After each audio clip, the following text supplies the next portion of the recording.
So now we're up to the point where the system's been installed and we're ready for testing. So when you first connect up all the power, you're probably going to see the A profile light here just flashing quite lightly.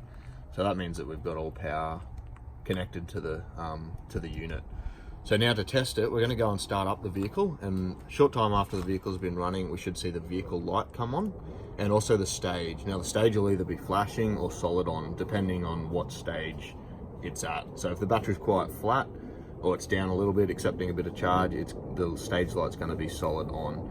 If the battery's fully charged, it'll start flashing once it's up into float mode. So I'll just go start up the vehicle now, and I'll see that happen.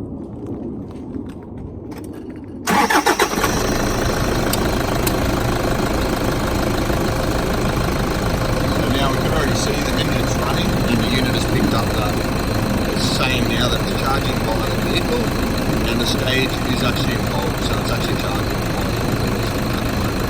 Once that battery gets to full charge, we'll see that light start to flash. Now the other thing we can check is our solar input. So I've got a solar panel sitting out at the sun there, and plug that in, like the Anderson plug. So this becomes the solar regulator. So this is just straight from the solar panel. There's no regulator needed in between the panel and this unit. This is actually the regulator. So simply plug our solar into there. Straight away we've seen the solar light.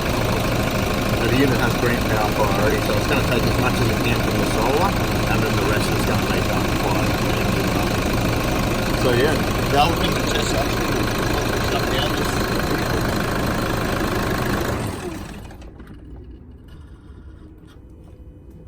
We'll disconnect the solar at this point, but we want to see the unit also cut out. So a short time after the engine's been stopped, it waits to see this start battery get back down to 12.6 volts. Once it sees that, it'll actually cut out. All the lights should go off, and at that point it's a battery isolator, so there's no chance of flattening the main start battery via the charger. So any accessories that you have wired off the accessory battery, the auxiliary battery, will only be flattening that battery. It's isolated from this battery, so no matter how flat you go on that battery, you're always going to have full charge in the crank battery to be able to start up and go home. So there, that's just happened now. So that unit is cut out now, so the charger is no longer active because the engine's not running, and at that point we've separated the two batteries. So yeah, that's how easy it is to test at the end.